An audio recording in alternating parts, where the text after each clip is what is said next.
Didier Erasmus naît vers 1466 à Rotterdam. Vers 13 ans, il entre au couvent. Le jeune Erasme y est malheureux. Dès qu'il le peut, il se réfugie à la bibliothèque où il lit la Bible et les auteurs de l'Antiquité. Ordonné prêtre en 1492, il quitte rapidement le couvent. En 1499, il se rend à l'université d'Oxford pour se former au grec.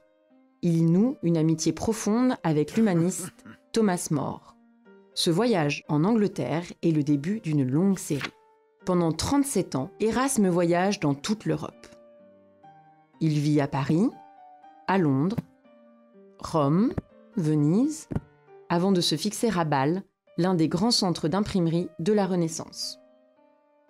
Erasme consacre sa vie à étudier les textes antiques, à écrire et à traduire, ce qui lui vaut le surnom de prince des humanistes.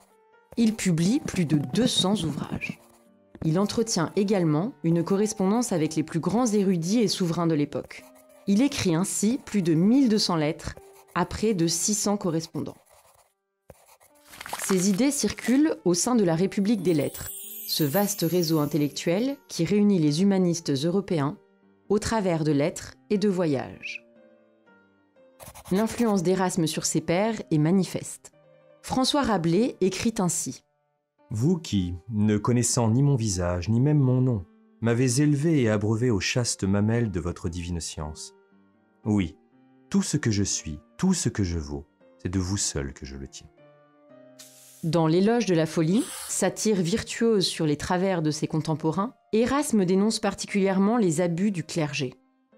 En 1516, il publie son œuvre la plus importante, une nouvelle traduction du Nouveau Testament à partir du texte grec.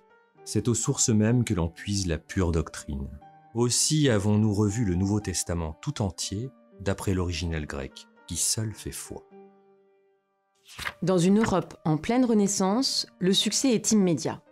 Ce lectorat s'élargit grâce à des traductions du texte en langue vernaculaire, comme le souhaite Erasme.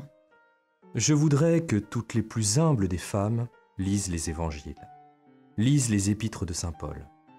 Puissent ces livres être traduits en toutes les langues, de sorte que les Écossais, les Irlandais, mais aussi les Turcs et les Sarrasins soient en mesure de les lire et de les connaître.